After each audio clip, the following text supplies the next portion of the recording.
Ladies and gentlemen, we have with us Dr. Ashok Khosla, Trustee, Indian National Association for the Club of Rome. He chairs the board of the 34-year-old Development Alternatives Group, headquartered in New Delhi. Became the director of the Indian government's first Environment Office and then director of Infoterra at UNEP. He is also co-chair of the UN's International Resources Panel and member of the China Council for International Environment and Development.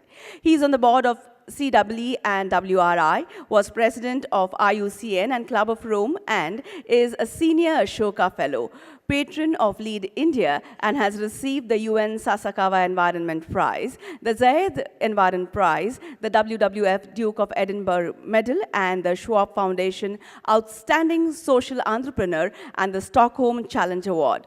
He is also honored with the UNEP Science Policy Lifetime. There he is, Dr. Khosla, the man who is another word for resources in India and internationally. Sir, please, we will request you to set the context for the conference. Thank you so much, distinguished members of the dais and distinguished fellow travelers for a journey into the future of sustainability. In the very few minutes that we have to set the tone for the next 2 days, I thought I would take you through a very short, brief introduction to the Club of Rome. Already enough has been said about it. Club of Rome was started 50 years ago. First few years, it had a very rough weather because the mainstream economics profession thought they were talking junk. They were talking about running out of resources. They were talking about major imbalances between people and nature. They were talking about the fact that if we continued to grow at the rate that we were growing in the 1960s, the economy would run into problems of resources, of food production, of pollution.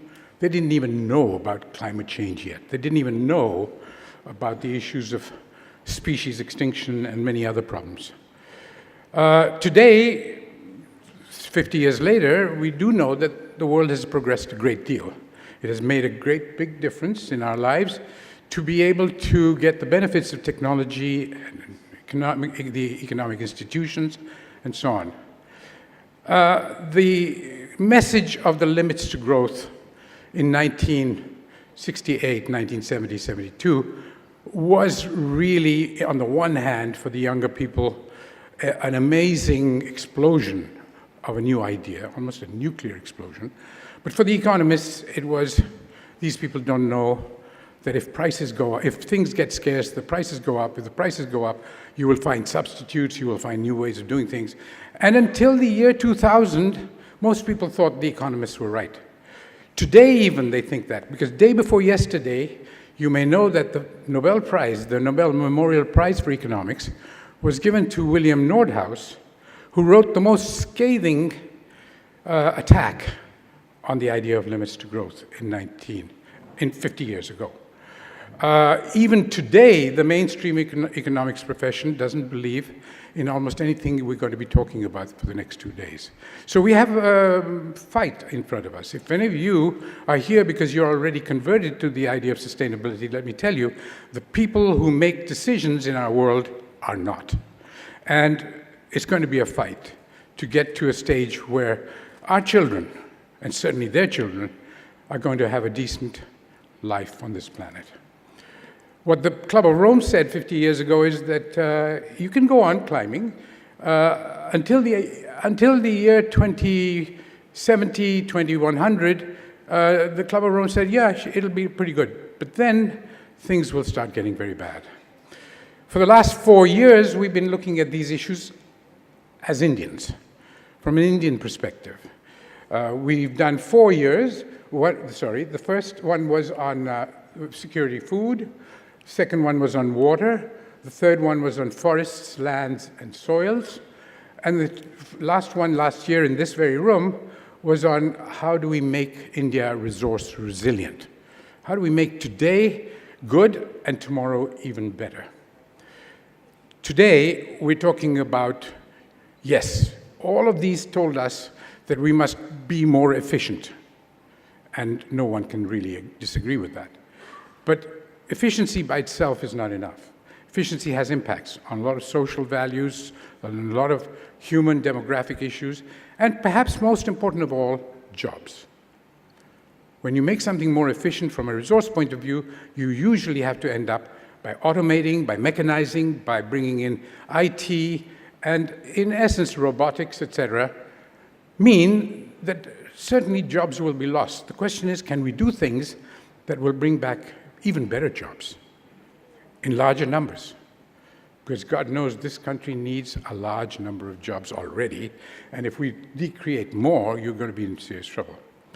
So today's meeting is going to be looking at the issues, the big issues, the ones that are now dominating summits, UN summits and global summits of species extinction, biodiversity loss, climate change, mining of resources, huge problems of environmental pollution, damaging our agricultural systems with chemicals, our cities in pretty bad shape. All of you know how much time it took you to get here today, so you don't have to be told how big and difficult the city is becoming. And our villages, 500,000 of them, people living like this. How can we expect those little girls to be able to contribute to nation building? How do you know that one of those little girls could not have become a Marie Curie or a Lata Mangeshkar? They never had a chance. They never had a chance. So the Club of Rome's whole question is, how do we make everyone in our country, and hopefully on the planet, live better lives? More drinking water, better fuels for cooking. You know, this is, I'm sorry for the world, but in India we're losing deserts at the rate of 15,000 square kilometers per year. It's a bad scene. Some of you know that sand has become such a scarce commodity that it's now in the hands of mafias. So what are the dimensions of development? Well, there's a lot of things that go into development: governance and political will and economics and finance. But jobs and livelihoods is at the center of the whole issue.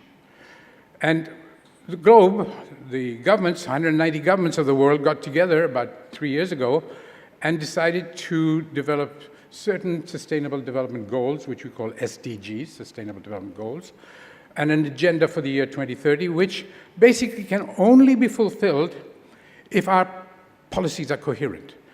You know, our policies on water are often in contradiction with our policies on agriculture, and those are in contradiction with our policies on infrastructure. So each one of our ministries or sectors is pulling in different directions, and it is almost impossible to see how we can achieve the goals of sustainability unless we get coherence. So one central issue that all Club of Rome meetings are seeking is, how do we get the knowledge of all of you together into a form where it becomes possible for us to see these coherences and then go to the government and try to demonstrate that we can do things better, which is better for all.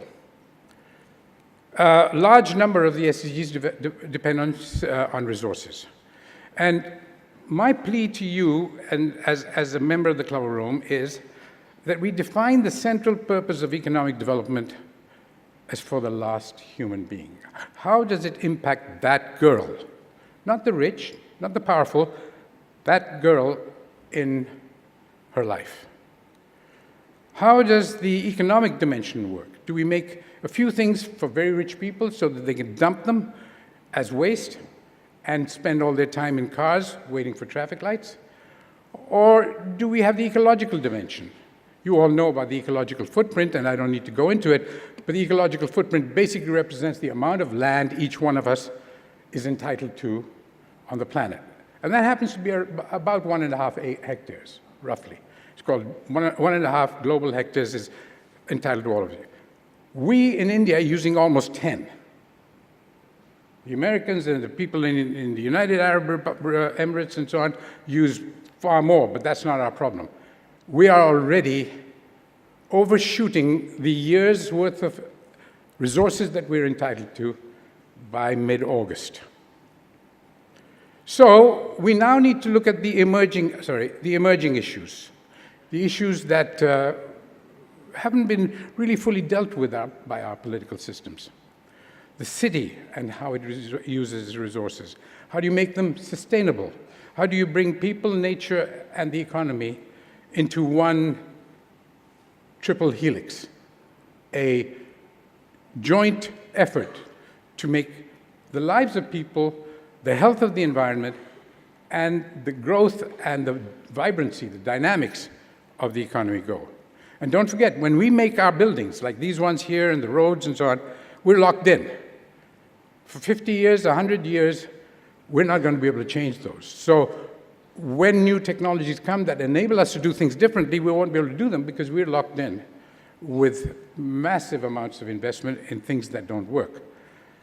And a large part of our resources is going to come from urban mining, from waste generated from before. So everybody knows that efficiency is very important. All our conferences last 5 years have pointed to this as the single thing that is the most important. It's also the easiest to achieve because mostly efficiency comes from better technologies, which are much easier to do than changing behavior or changing political systems or whatever. These are called Sankey's diagrams. I show you two of them just to give you an idea. But first, before you do anything, you need data. You need to understand what the situation is. And these maps show the flows of materials and energy, water and other kinds of materials, through a city. This one is Metro Manila. This one is Cape Town. But it gives you an idea of what India needs to look at in terms of analysis, of research. We don't have this information. And it's very important for us as academics, as government agencies, as even the private sector to collect this information.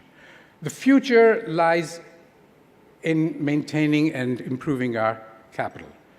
Our natural capital, rivers and forests, our wetlands, our land and soils, but also the physical capital, the financial capital, of course, and the human capital. So all four types of capital are essential. A large part of our policies really just look at the financial and a little bit on the physical. So we now need to go from a linear economy, from basically make, use, and throw away, waste, to a circular economy where we start thinking in a much more ecological way. The waste of one part of our system, or a sector, or a factory becomes the input or a raw material of another. And here are examples. Industrial ecologies, they're being followed. Coffee beans to mushrooms to animal feed is a very simple circular economy. These buildings in Zimbabwe, is called Eastgate, that building over there, is built on termite principles. It doesn't have any air conditioners because the termites learned 1 billion years ago how to keep the queen termite at a constant temperature throughout the year. 23.6 degrees, she can't go below that by a degree. So the termites taught us how to make buildings. Now, do we do that? No. We put in air conditioners and large amounts of energy-guzzling technologies. Efficient use basically from airplanes to lighter than aircraft. Differences of almost a factor of 1,000 in terms of both cost and ecological impact. This is a diagram that shows you the different kinds of modes of transport, from shipping to horse-drawn carriages to bicycles, all the way to lighter than aircraft, blimps. And they went hands down, and they could be used all over India. The cost of building roads is enormous, not just in rupees and money, but in terms of ecological damage. That's where you get your floods from, that's where you get landslides from, and so on. Now, I just push along a little bit to show you that there are many ways in which India can be more efficient. Public transport, shared resources. This particular app helps you find a bicycle, but you can have an Uber, you can have Ola. Our future depends on reducing material consumption. But if you look at the diagrams, it's going up rapidly. Every year, we use more and more materials. This is a picture of my own organization's headquarters. It's in South Delhi, just south of IIT Delhi. And, you know, it's one of the most ecologically green buildings in the country because it uses less than 30% virgin materials. So you are actually looking at a building which is quite elegant, very well designed for modern applications use, and it's one of the greenest at the same time.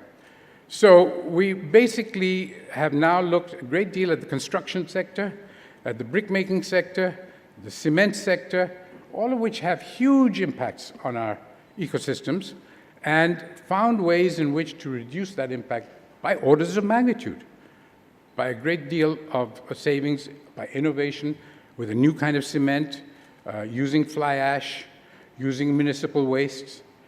All of these are perfectly good building materials and are needed. Biomass, of course, bamboo and wood are also good depending on the region of the country. So this little girl's future, that's really what it's all about. Every single citizen of India is entitled to have what you and I have. And yet, the resource base can't support that with modern aspirations and technology.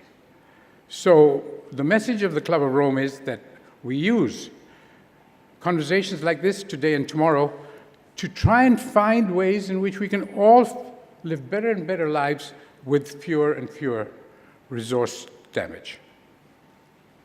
To do more with less is really the prime issue today.